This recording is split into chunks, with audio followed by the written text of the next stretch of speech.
When you make a mistake in Duolingo, you see here's the correct solution. You can either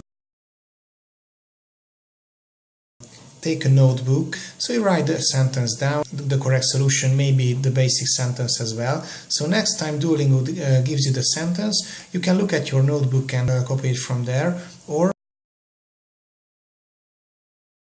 you can take a picture of the screen, and when Duolingo gives you the sentence, you can check your smartphone and you can copy it from your smartphone to the Duolingo app, okay?